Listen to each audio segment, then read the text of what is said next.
Caros católicos, Nosso Senhor fala no Evangelho de hoje que se a nossa justiça não for maior que a justiça dos fariseus, não entraremos no reino dos céus. Lembremos-nos rapidamente da doutrina dos fariseus para passar em seguida a alguns farisaísmos modernos. Muitos acham que fariseu é aquele que cumpre com exatidão as leis de Deus. Ora, o que faz isso não é um fariseu. O que cumpre com exatidão as leis de Deus e com delicadeza de consciência chama-se santo. Nosso Senhor o fez assim, São José, Dom Bosco, Santa Teresinha e todos os santos, evidentemente. Hoje, quando a pessoa vai à missa todos os domingos, quando procura confessar-se com frequência, quando defende a única religião verdadeira ou quando evita as ocasiões de pecado, já é logo chamada de fariseu. Ora, aquele que afirma que apenas a religião católica salva não é fariseu, mas acredita naquilo que Nosso Senhor nos ensinou e que é a verdade. Aquele que evita as ocasiões de pecado, por exemplo, os banhos públicos, tais como frequentados, praia ou piscina, não é um fariseu, mas apenas foge de ocasião próxima de pecado. O fariseu não é aquele que procura cumprir com generosidade e exatidão a lei de Deus. O fariseu faz precisamente o contrário. Ele não cumpre a lei de Deus e não deixa os outros praticarem, embora tenha certa aparência exterior de virtude.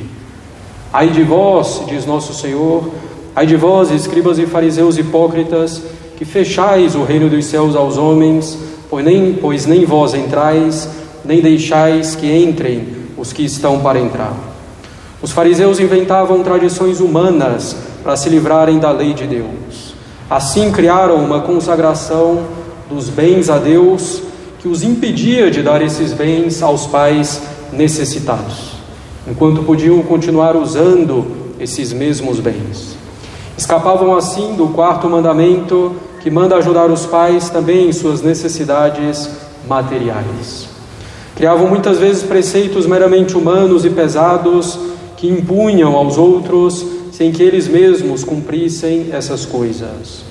Os fariseus também violavam a lei de Deus porque praticavam uma religião puramente exterior, em que a pureza exterior substituía a santidade interior. Eram hipócritas, bonitos por fora como um túmulo pintado de branco, mas no interior cheio de podridão. Ai de vós, escribas e fariseus hipócritas, diz Cristo, que sois semelhantes aos sepulcros branqueados e por fora parecem formosos, mas por dentro estão cheios de ossos de mortos e de toda sorte de podridão. Assim também vós por fora pareceis justos aos homens, mas por dentro estáis cheios de hipocrisia e iniquidade.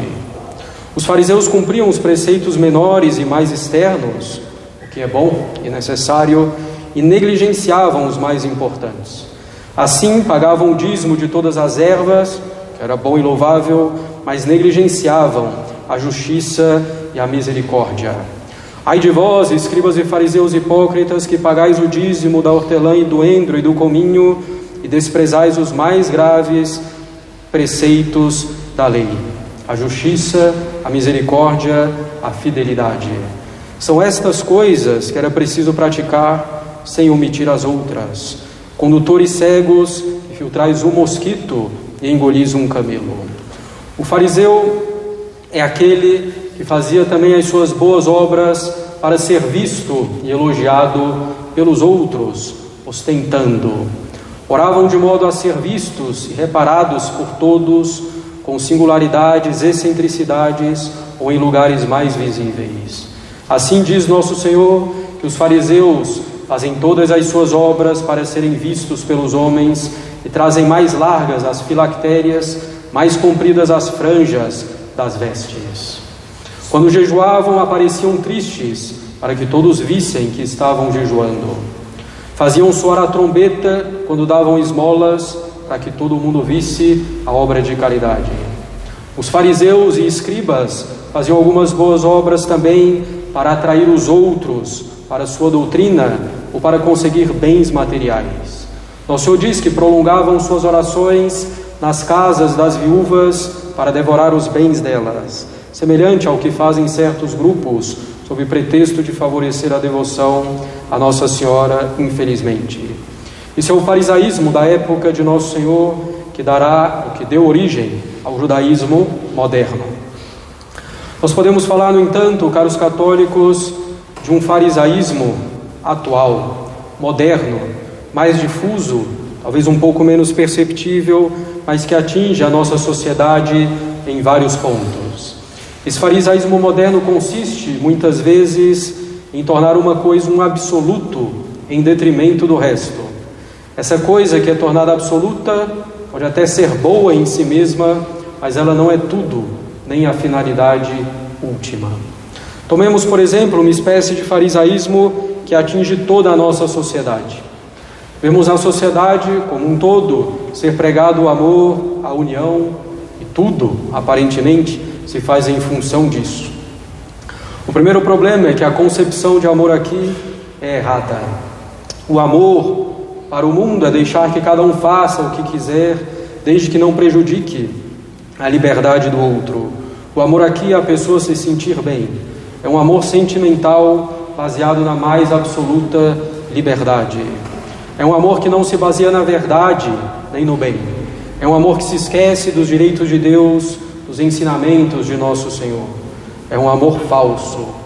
Em nome desse amor é que se comete o aborto, por exemplo. É em nome desse amor que se permite o divórcio. É em nome desse amor que se permite todo tipo de libertinagem. Esse amor é um farisaísmo. Parece, muito superficialmente, bom, pois possibilitaria a convivência pacífica entre todas as pessoas, cada uma desejando o bem da outra. Porém, é o contrário. Um amor assim desordena as paixões, gera conflitos, destrói famílias que são a base da sociedade, porque não é um amor baseado na verdade e no bem verdadeiros. É o farisaísmo moderno do Estado laico, muitas vezes travestido também de tolerância de tudo e de todos, salvo da doutrina católica. É o farisaísmo que prega o amor, mas que gera o ódio, pois é um amor falso, desconectado, como dissemos, da realidade, da verdade e do bem. O verdadeiro amor, baseado no amor a Deus, na verdade e no bem objetivos, é que pode efetivamente construir laços sólidos entre os homens, construir uma sociedade fundada na paz possível nesse mundo. É esse amor que gera o verdadeiro amor ao próximo. Temos também o farisaísmo da defesa da liberdade. É também um farisaísmo laico, mas que atinge, infelizmente, muitos católicos. É a defesa da mais absoluta liberdade, como se o homem tivesse a liberdade de fazer tudo, salvo o que fere a liberdade do outro, nessa vaga definição. Claro, o homem tem o livre-arbítrio, que decorre de sua natureza dotada de inteligência e de vontade. O homem pode fazer algo ou não fazer, pode fazer de tal modo ou de outro modo. Todavia, essa liberdade, para ser boa, tem as suas regras, baseadas na realidade, na verdade, no bem da própria alma, no bem do próximo, no bem comum. Deve ser uma liberdade baseada na autoridade, nas boas leis, na fé. Essa defesa absoluta da liberdade é irracional, tola, farisaica. Defende-se desordenadamente a liberdade em detrimento de bens muito superiores. O livre-arbítrio sempre foi afirmado e defendido pela Igreja contra toda forma de determinismo. Mas a Igreja afirma que esse livre-arbítrio, para ser legitimamente exercido, deve ser exercido conforme a verdade e o bem. E essa boa liberdade deve ser então defendida. A boa liberdade não pode jamais ser contra a verdade, contra o bem comum, contra a legítima autoridade em suas ordens legítimas, não pode ser contra as boas leis. Erguer a liberdade em um absoluto é um dos farisaísmos modernos. Poderíamos citar também o farisaísmo do politicamente correto. Entremos um pouco agora, caros católicos, no farisaísmo que atinge mais diretamente os católicos.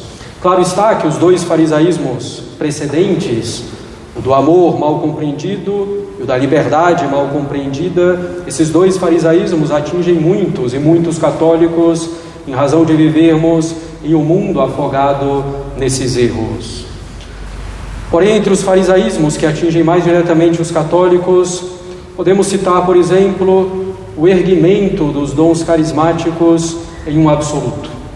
Vemos muitos que consideram os dons carismáticos como a pedra de toque, ou seja, o critério de união com Deus, o critério de santidade, o critério de ação do Espírito Santo em uma pessoa, em um movimento. Tudo gira então em torno disso.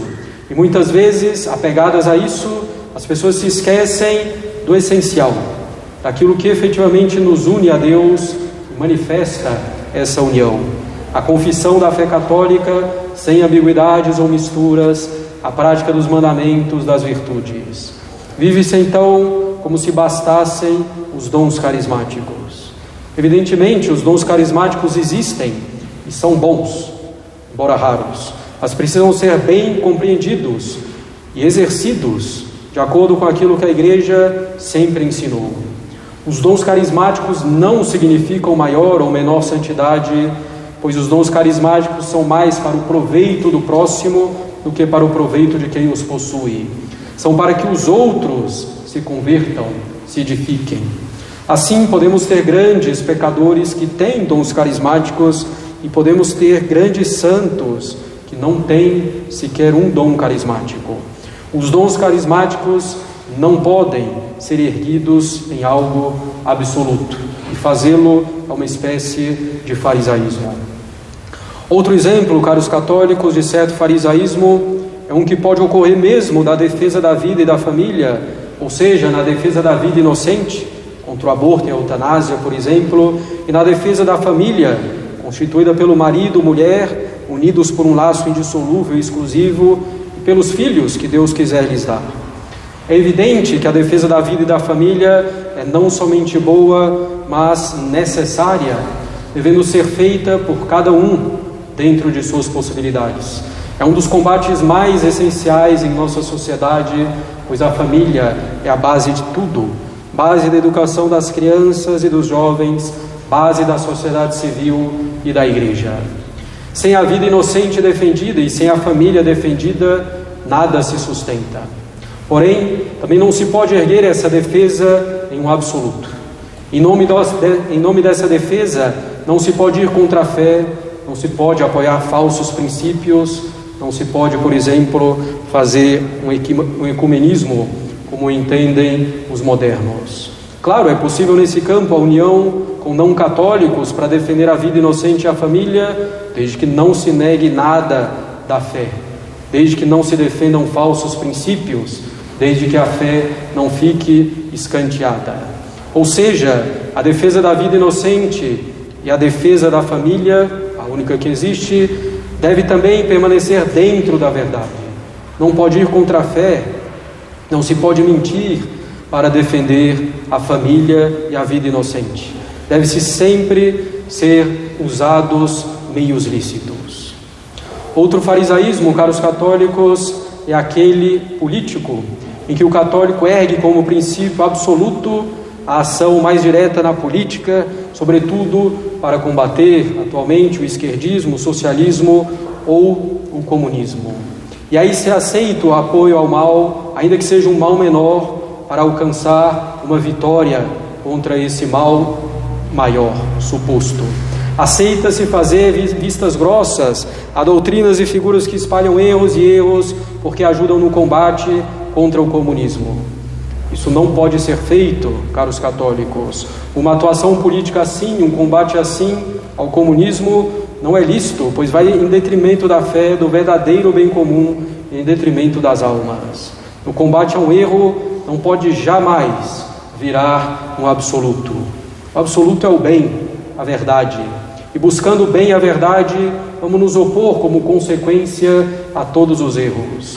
Combatendo apenas um erro, vamos terminar aprovando ou favorecendo vários outros e não sairemos do lugar.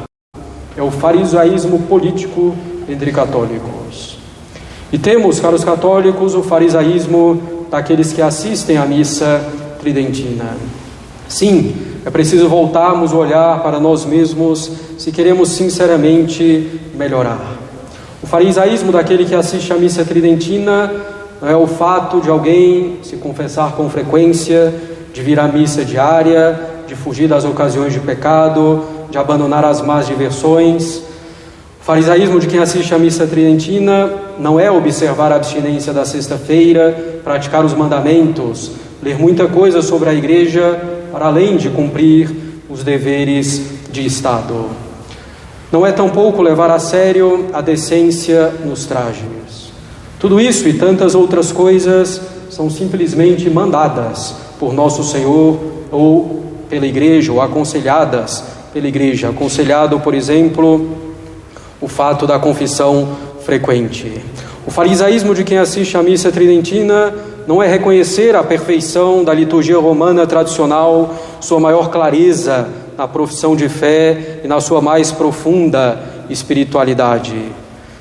O farisaísmo de quem assiste à missa tridentina não é reconhecer problemas em certos atos do magistério recente ou na reforma litúrgica, pois essa possibilidade de erros e de seu reconhecimento é dada pela própria Igreja e pela teologia católica, conservando-se totalmente o sentir com a Igreja. O farisaísmo do que assiste à liturgia tradicional pode ser primeiro erguer a missa tridentina a um absoluto, como se bastasse a missa tridentina para ir ao céu. Eu vou à missa tridentina, conheço a doutrina católica e os erros modernos. Isso me basta. Não, isso não basta. É preciso viver em coerência com a liturgia e com a doutrina católica.